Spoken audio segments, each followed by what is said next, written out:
Welcome to our deep dive. We're going to be exploring the world of quantum computing. Oh, it's a fascinating field. It really is. We've got some really cool research from IBM to guide us. Yeah, IBM's doing some amazing things in this space. Absolutely. So for our listener who's tuning in, you're already interested in quantum computing, right?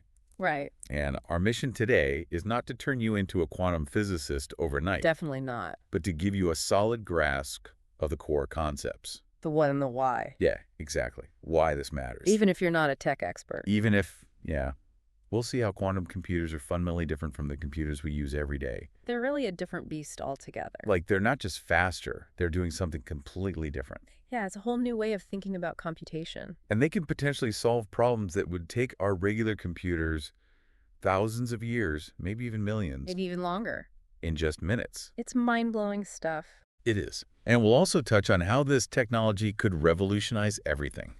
From medicine To materials, to material to science, finance. everything. So let's just jump right into it, okay? Well, you're right.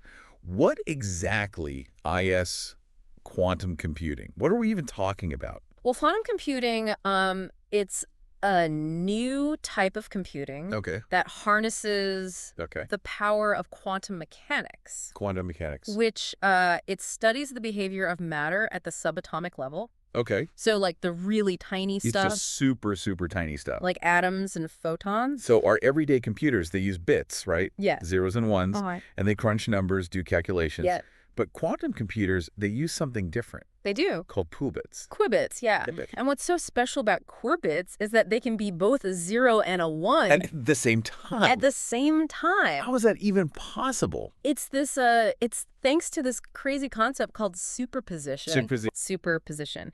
And it's one of the foundational principles of quantum mechanics. Okay. It's kind of like, imagine a coin spinning in the air. Okay. Before it lands, it's not heads or tails, it's kind of both. Yeah. So in that moment, it's in a superposition of states. So it's like, it's both, but it's neither. It's both possibilities existing at the same time. Okay, so now I'm even more confused.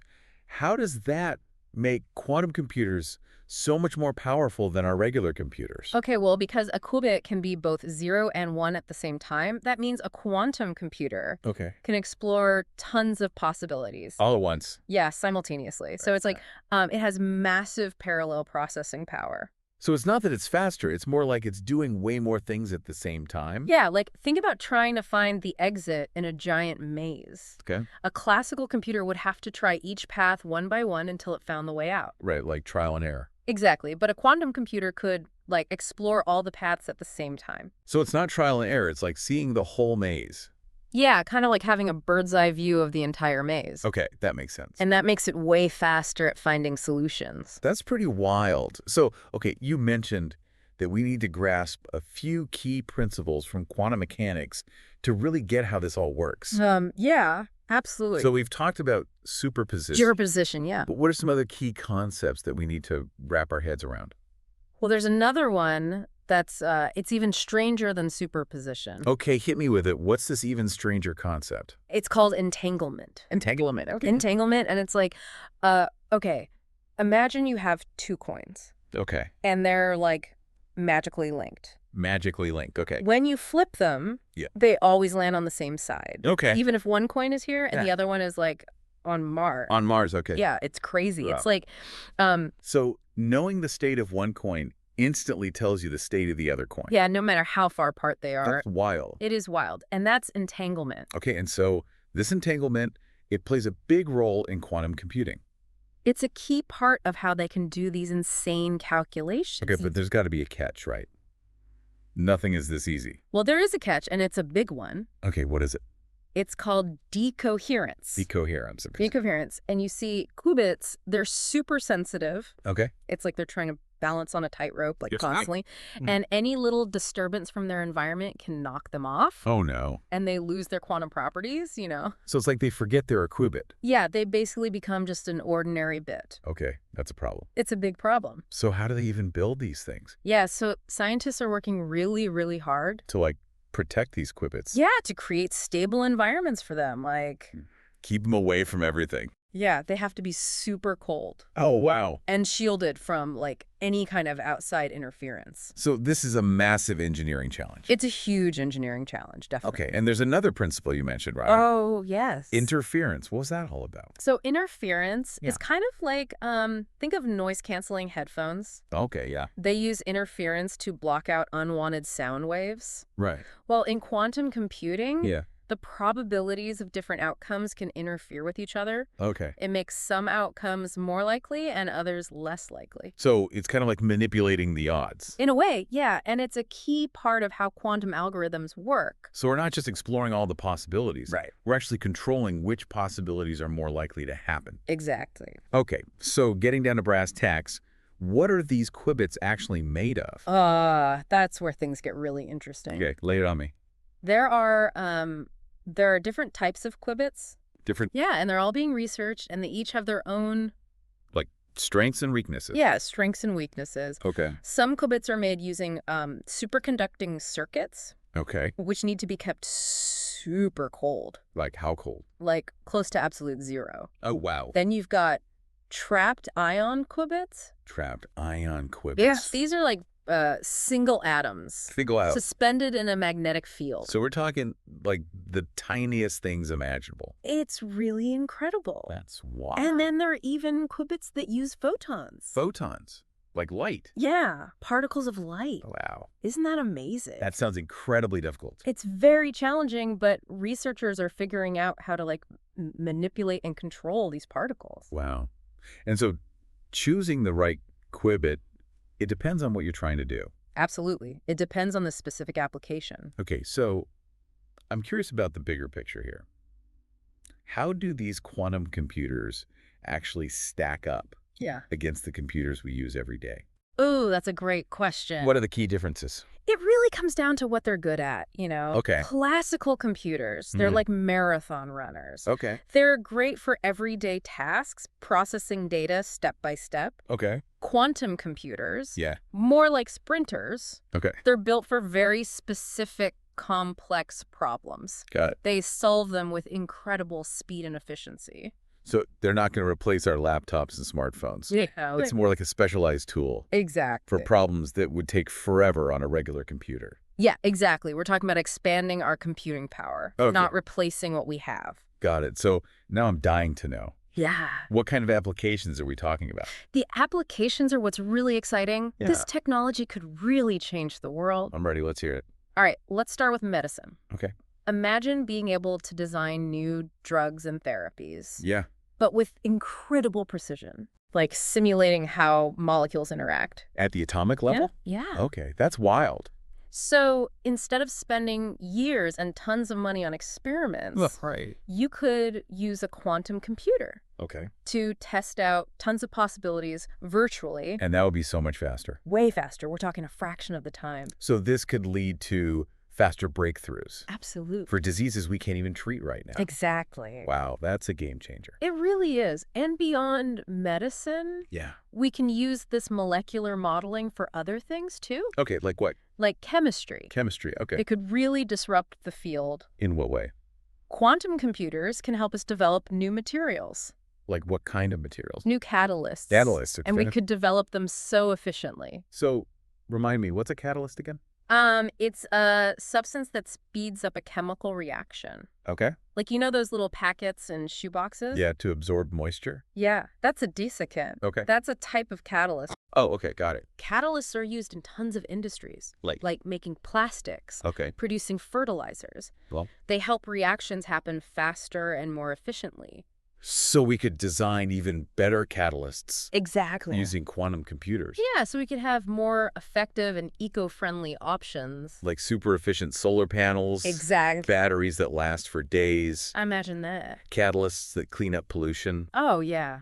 Tons of possibilities. This is huge. We're talking a whole new era of materials. Yeah, it's a really exciting time for materials science. And what about AI? Oh, AI is another area Ah. where quantum computing can have a huge impact. Okay, So machine learning is already doing amazing things, Right. but quantum computers, yeah. they could take machine learning to a whole new level. In what way? Machine learning, it relies on analyzing data, right? Massive data sets. Right. And some quantum algorithms Yeah. are just really good at that, like really efficient at finding insights that regular computers could never find. So we're talking even smarter AI. Yes. Way smarter. That can learn faster and make better predictions. Exactly. And solve even harder problems. Exactly. This would revolutionize so many fields. Oh, absolutely. Like robotics, natural language processing, Yeah. even scientific discovery. Okay, but hold on a sec. Didn't we talk about Shor's algorithm earlier? Oh, yeah. That could break encryption. Right. That sounds kind of scary. It is a concern. Yeah, like what about protecting our data? Well, researchers are already working on that. Okay. They're developing new encryption methods that are quantum resistant. Quantum resistant, okay. So it's like a tech arms race. Right, as quantum computers get more powerful, we have to develop stronger defenses. Exactly, we have to stay ahead of the curve. So where are we at right now with all of this? Good question. Are we on the verge of a quantum revolution? Well, not quite yet. Okay. We're in a phase called quantum utility. Quantum utility, okay. So that means quantum computers are being used today Okay. to solve problems that are tough for classical computers, but not impossible, you know? So they're not totally outperforming classical computers yet? Not in every way, no. Okay. The big goal is quantum advantage. Quantum advantage. That's when they can consistently solve problems that even the most powerful supercomputers can't. Oh, wow. But to get there, Yeah. we have some challenges. Like what? One big hurdle is scaling up. Okay, scaling up. What does that mean? We need to build quantum computers with way more qubits. Okay. The best systems today have a few hundred qubits. Okay. But for the really big problem, we need thousands, even millions of qubits. Wow. And I imagine as you add more qubits, it gets harder to keep them stable. Oh, yeah. It gets much, much harder. And to control them. Yeah. That's a major focus for researchers right now. Okay. They're trying to improve qubit coherence. Qubit coherence. What's that? It basically means how long a qubit can stay in its quantum state. Okay. The longer it stays stable, Yeah. the more complex the calculations it can handle. It's like trying to build a house of cards in a windstorm. That's a great analogy. Yeah. The more cards you add, the harder it gets. Yeah, and we need to develop better quantum algorithms, too. All right. Ones that can really take advantage of these amazing machines. So we've got the car. Right. But we're still figuring out how to drive it. Exactly. Okay. But even with the challenges, it feels like things are moving really fast. Oh, yeah, super fast. There's a lot of excitement around this. Tons of excitement. There's a real sense of momentum. Yeah, it feels like we're on the edge of something really big. Definitely. And, you know, we've been talking about all these potential applications. Yeah. But I've been wondering about the ethical side of things. Oh, that's important. Like, this tech could raise some serious questions about privacy, security. Yeah, for sure. Even the nature of knowledge itself. You're right. We need to think carefully about the impact of this technology. Like, what kind of world are we creating here? It feels like we're at the start of something huge. Oh, definitely. Like as big as the invention of the internet, you know? Yeah, it's that fundamental. I've been talking about how these quantum computers work. Yeah. And all the incredible things they could do. Right. But we also have to think about the bigger picture. The impact it's going to have on everything. Exactly. So let's just recap what we've learned about quantum computing. Okay. Right. These computers, they use qubits. Qubits, yeah. Which can be both a 0 and a 1 at the same time. That's the superposition. Superposition. Right. Right? Mind-blowing, right. It really is. And because of that, they can explore a ton of solutions all at once. It's like parallel processing on steroids. Yeah, exactly. And then there's entanglement. Entanglement. Where these qubits are connected in this crazy way. It's like they're talking to each other. Yeah, instantly, no matter how far apart they are. It's wild. It's insane. And all of this leads to some pretty revolutionary stuff.